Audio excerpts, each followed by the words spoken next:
جب نبی علیہ السلام نے فرما دیا تہادو تہابو کہ تم ہدیہ دو گے محبت بڑھے گی، معلوم ہوا یہ ایک سنہری اصول ہے۔ دو لفظوں میں اللہ کے محبوب نے بڑی گہری باتیں سمجھا دیں، لہذا اپنی بیوی کو چھوٹی سی چیز کو بے شک ہدیہ دے دو۔ کہتے ہیں it's not the thing which count it's the thought, یہ تو سوچ کو دیکھا جاتا ہے، چیز کو نہیں دیکھا جاتا۔ آپ کی 5-10 جو ہے رینڈ کی کوئی چیز ہوگی تو اس سے کوئی اس بیوی کو غرض نہیں، غرض تو اس کو اس سے ہے کہ میرے میاں نے مجھے تحفہ اور ہدیہ لا کر دیا۔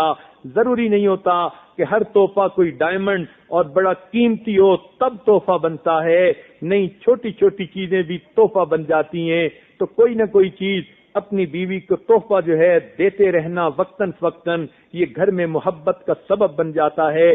چنانچہ ایک آدمی نے اپنی بیوی کو جو ہے ایک مرتبہ کہیں لے کر جانا تھا جہاں زیورات پہن کے جانا مناسب نہیں تھا، محفوظ نہیں تھا۔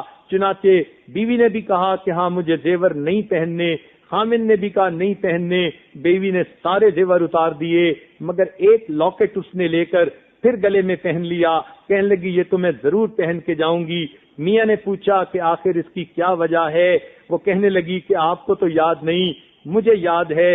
اس نے کہا کیا بات؟ کہنے لگی یہ وہ لاکٹ ہے جو آپ نے مجھے شادی کی پہلی رات پہنایا تھا، میں کبھی اس کو اپنے سے جدا نہیں کرتی، سارا زیور میں دے سکتی ہوں لیکن اس لاکٹ کو میں سینے سے لگا کے رکھوں گی۔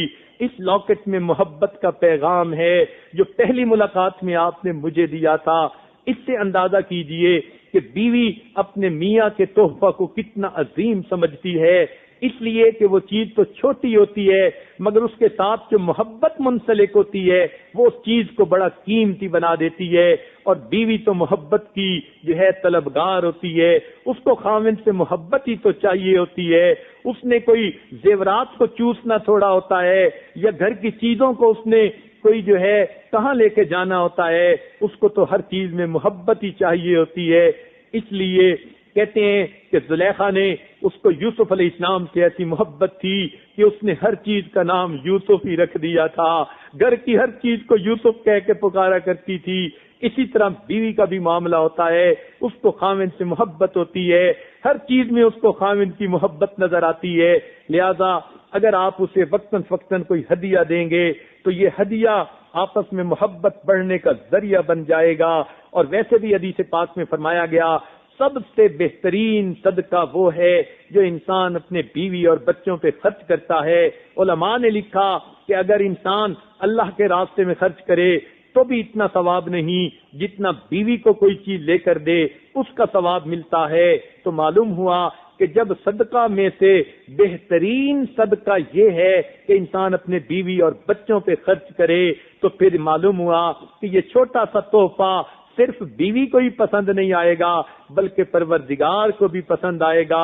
میرے بندے نے اپنے گھر میں محبت کی فضا قائم رکھنے کے لیے، اپنے ان رشتوں کو جوڑنے کے لیے جن کو جوڑنے کا میں نے حکم دیا، میرا بندہ چھوٹا سا جو ہے یہ خرچ کر کے آیا ہے، تو سوچئے تو صحیح، ایک تو اللہ تعالیٰ راضی ہوئے کہ پروردگار نے صلہ رحمی کا حکم دیا، اور صلہ رحمی کی سب سے بہترین مستحق انسان کی بیوی ہوتی ہے جو زندگی کی ساتھی ہوتی ہے۔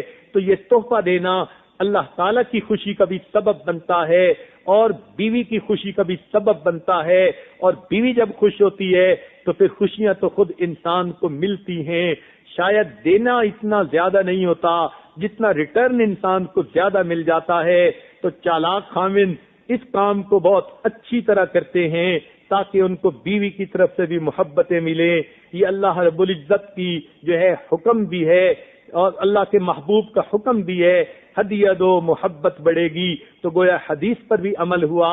اس کو کہتے ہیں کہ آم کے آم اور گٹھلیوں کے دام، کہ آم بھی مل گئے اور گٹھلیوں کے دام بھی مل گئے، اللہ اور اس کے رسول بھی راضی، اور جب بیوی راضی ہوئی تو اپنا کام بھی بنا۔ اس کو اللہ تعالیٰ کی طرف سے یہ حکم سمجھ کے یا نبی علیہ السلام کی سنت سمجھ کے اس کام کو وقتاً فوقتاً کرنا چاہیے تاکہ گھروں سے نفرتیں نکلیں، گھروں سے جھگڑے نکلیں، شیطانیت گھروں سے نکلے، ہر وقت کی محاذ آرائی گھروں سے نکلے۔ اس گھر کے اندر کیا رحمتیں آئیں گی کہ جس گھر کے اندر ہر روز میاں بیوی ایک دوسرے کے ساتھ بحث و مباحثہ کر رہے ہیں، ذرا سنیے اور دل کے کانوں سے سنیے۔ نبی علیہ الصلوۃ والسلام نے ایک مرتبہ گھر سے باہر قدم مبارک رکھا اس نیت کے ساتھ کہ اللہ تعالیٰ نے ان کو 27 لیلۃ القدر کی جو رات ہے اس کا علم عطا کر دیا تھا کہ فلاں رات کو لیلۃ القدر ہے۔ اللہ کے محبوب گھر سے باہر نکلے، میں اپنی امت کو بتا دوں کہ لیلۃ القدر یہ ہوتی ہے۔ جب آپ ابھی چل رہے تھے مسجد نبوی کی طرف تو راستے میں کیا دیکھا آپ نے کہ آپ نے دیکھا دو صحابہ کسی بات پر آپس میں بحث مباحثہ کر رہے تھے۔ جب آپ قریب سے گزرے تو بحث کی آواز آپ کے کان میں آئی تو آپ اس بات کو بھول گئے کہ وہ 27 وہ لیلۃ القدر کی پہچان کیا بتائی گئی تھی۔ نبی علیہ السلام نے فرمایا دو شخص کے جھگڑوں نے امت کو لیلۃ القدر کی پہچان سے محروم کر دیا۔ اب سوچئے جب دو بندوں کا بحث مباحثہ اور جھگڑا اتنی بڑی رحمت کے محروم ہونے کا سبب بن جاتا ہے تو جس گھر میں روز میاں بیوی جھگڑا کر رہے ہوں، ساس بہو کے جھگڑے ہو رہے ہوں، تو پھر اس گھر پہ اللہ کی رحمت کیسے آئے گی؟ لہذا ہمیں چاہیے کہ ہم اپنے گھروں کو محبت و پیار کا گہوارہ بنائیں۔ یہی دین اسلام کا حسن ہے، وہ دین فطرت ہے۔ جس گھر میں دین اسلام زندہ ہوگا اس گھر کے دلوں کے اندر محبتیں زندہ ہوں گی، اس لیے کہ دین اسلام کا مقصد ہے میرا پیغام محبت ہے جہاں تک پہنچے۔ یہ تو محبتیں تقسیم کرنے والا دین ہے، لہذا میاں بیوی کو دین اسلام کے مطابق زندگی گزارنی چاہیے۔